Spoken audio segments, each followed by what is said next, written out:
Hey, everybody, and happy Sunday. Listen, we're into week 3 now, and I want to talk to you about something today that I think is going to shift the way you understand your own body. Okay. And I don't say this lightly, y'all. This is the kind of information that once you hear it, you cannot unhear it. Okay. It changes how you interpret everything: your energy, your cravings, your sleep, your weight, your mood, all of it. Okay.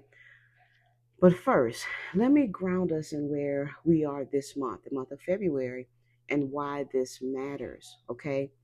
February is nervous system shift month. Okay. The theme for February is establishing safety in your body. And the reason the tri shift method starts here, nervous system first, then rhythm, then nourishment, is because this is the piece that determines whether anything else you do for your health actually lands. Okay. You can have the most evidence based meal plan in the world. You can take the right supplements at the right doses.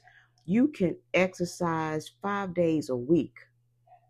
But if your nervous system does not feel safe, your body won't respond the way it should, okay? It's not a willpower issue, y'all. It's a biological priority issue. Your body will always choose survival over optimization every time, always. That's what this month is about for February, my dogs. Not adding more to your plate, not giving you another protocol, teaching you how your nervous system decides what to do with the inputs it receives, okay? And how to shift those inputs so your body can actually use them. Now, for week 1 of February, we explored the concept of safety before strategy. The core idea is that your nervous system doesn't respond to effort, it responds to predictability. When your body can predict what's coming next, it relaxes. When it can't, it braces, okay? That's why one consistent daily rhythm, one anchor, can do more for your metabolism than an entire supplement cabinet, okay? It's not about the anchor itself, though. It's about what repetition communicates to your nervous system, okay? The emergency is over. That's what it's hearing. Week 2, we went into the biology, the HPA axis cascade, hypothalamus, pituitary, adrenal, and how that cascade governs your cortisol rhythm, which then affects your progesterone, your thyroid conversion, your insulin signaling, your sleep architecture. You learned that your symptoms are not random. The 4 p.m. crash and the 11 p.m. wire feeling are not separate problems. They're the same cascade expressing itself at different times of day. Everything is connected, y'all, and it traces back to your nervous system's assessment of safety. Now, with week 3, this is where it gets personal, okay? And this is the part that I've been waiting to share with you because I think it's the most important concept of the entire month, okay? For February, your body does not speak English, okay? Let me say that again. Your body does not speak English. It doesn't hear your intentions. It does not register that you meant well. It does not know you read the article, okay? A blog post or what have you. It doesn't care that you spent $200 or more on supplements last month or that you plan to start something new on Monday, right? Y'all know what I'm talking about, right? Your nervous system speaks one language, y'all: input, input. And it translates every single input into one of two categories: safety or threat. That's it. Binary. All day long. Every input gets sorted. Okay. So when you skip breakfast to fast until noon, you might be thinking intermittent fasting protocol. Your body hears famine. It doesn't know you're doing this on purpose. It doesn't know there's food in the fridge. It just registers she's not eating, and it responds accordingly. Mobilize cortisol, excuse me, protect the glucose, store what we can, downregulate metabolism, prepare for scarcity. When you get up at 5:30 in the morning for a high intensity workout on 5 hours of sleep, 5 hours of sleep, you might be thinking discipline, right? Your body hears run from a predator on no recovery. Spike adrenaline, spike cortisol, suppress digestion, divert blood flow. She's under attack. That's what your body is responding to. Okay, that's what it's hearing. When you say yes to something you wanted to say no to, you might be thinking, I'm being helpful. I'm a team player. Your body hears, I am not safe enough to have boundaries. My needs are not the priority. Stay vigilant. Stay braced. This is happening all day, every day. Dozens of inputs all being translated, okay? And here's the part, y'all, that really lands for most women when they hear it. Some of the habits they feel best about, the ones that feel productive, disciplined, healthy, are the ones sending the loudest threat signals to their nervous system. You've been in a conversation with your body your entire life. You just didn't know what language your body was listening to or listening in, okay? Now here's why this is especially critical for women 40 and older, okay? Over 40. And this is the part I wish someone had told me. I told all of us years ago, right? I have a bachelor's and master's in nutrition and dietetics, okay? Several certifications in gut and hormone health. In your 20s and 30s, your nervous system had more tolerance for stress signaling, okay? Not because you were tougher or more resilient as a person, because your hormonal buffer was thicker. You had robust estrogen levels, solid progesterone, efficient thyroid conversion. That hormonal environment acted as a cushion, okay? It absorbed a lot of the metabolic impact of chronic stress signaling before it ever showed up as symptoms. Well, that buffer is thinning, okay? And that is fundamentally mentally what menopause is. It's not just hot flashes and irregular cycles. It's the gradual removal of the hormonal cushion that was absorbing, okay, the consequences of stress inputs your body was receiving all along. The inputs didn't necessarily get worse, the buffer got thinner. Okay? And suddenly everything that used to work doesn't anymore. The weight that won't respond no matter what you try, that's your body responding to accumulated threat signals by holding on to energy reserves. It's doing its job. It's protecting you based on the information it's receiving. The brain fog that makes you question yourself.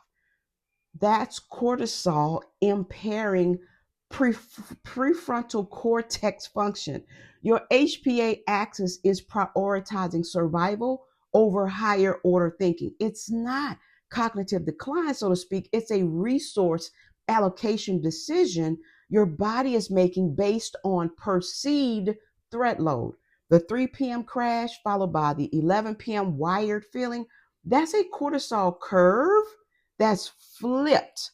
Low when it should be high, high when it should be low. Because the hormonal buffering that used to regulate it has thinned, okay? Y'all, the fatigue that sleep does not fix, right? We've been there. Some of us are still there. That's HPA axis dysregulation, meeting thyroid downregulation, meeting estrogen decline. It's not one thing. It's a cascade, and it traces back to the signals your body has been receiving and interpreting through its own language. None of this, y'all, is your fault. Okay. This isn't about choices you made wrong. Okay. Nobody teaches that. right? That's not it. No practitioner sits you down at 38 years of age and says, hey, that fasting protocol that worked great in your 20s, your body is going to start translating that as a threat signal now, because your hormonal landscape is shifting. Nobody tells you that. The same workout that made you feel incredible 5 years ago is now spiking your cortisol into a range that blocks fat metabolism and disrupts your sleep. Y'all, this information does not exist in mainstream wellness. It just doesn't, okay? It doesn't exist in most doctors' offices either. I've worked in plenty. And without it, intelligent women end up blaming themselves for something that was never a discipline problem. It was a translation problem, okay? That's what I refuse to do in this space, y'all. I refuse to let smart, capable, intelligent, brilliant women gaslight themselves about their own bodies. Your body is not broken. Your body is responding accurately to the inputs it's receiving, okay? It's just that nobody gave you the translation guide until now. So, what do we do with this? Okay?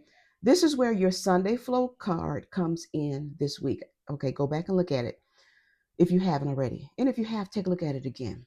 This week, the card becomes your translator. So when you sit down with your Sunday flow intention card, I want you to approach it through this lens, okay?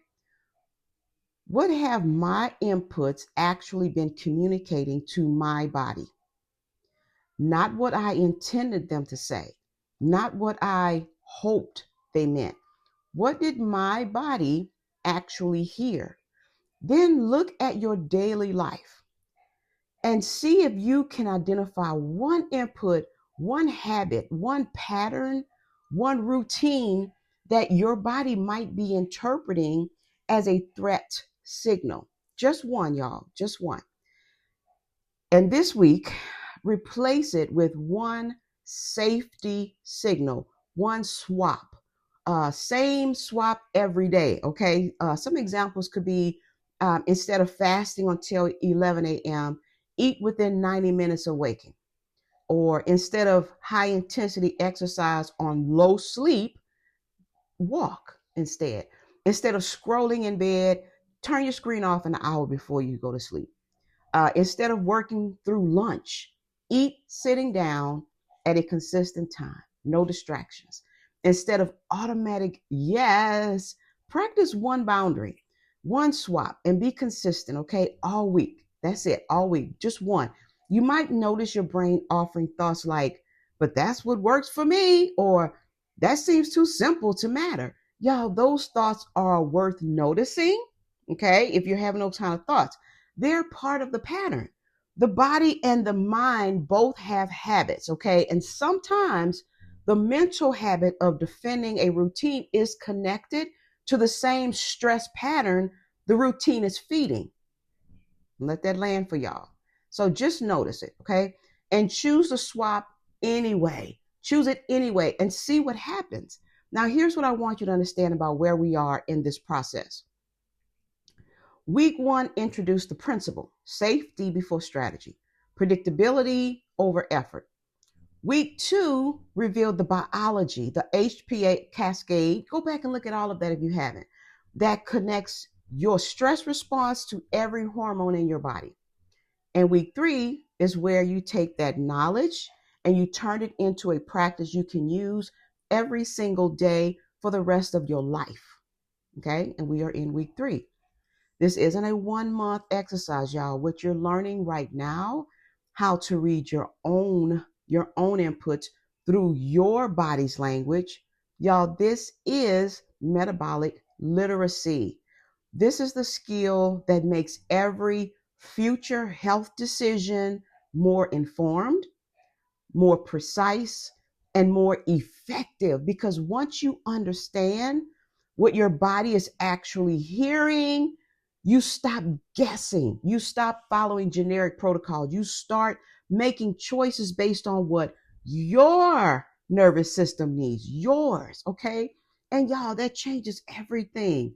Not just this month of February, not just during perimenopause, but beyond, right? This is a framework for understanding your body that does not expire. Now, week 4, which we'll be doing following week, we're going to bring all of this together and start bridging together what comes next, which is rhythm shift, okay? But this week is the foundation for that bridge, okay? The translation skill that you build this week 3, is what makes the next phase work, y'all, okay? So I want you to grab your flow card, your Sunday flow intention card, and sit with the questions. Find your one swap, and if you want, share it, please, in the comments. Because when one woman names her swap, when she names it loud and proud, it helps 10 other women recognize theirs, y'all. It really does. This is the work, and it's the kind of work that actually moves the needle, not because it's harder, but because it's aligned, okay, with how your body actually functions, okay? All right, so that's it, y'all. Have a wonderful Sunday, and I'll see you soon, especially on Wednesday.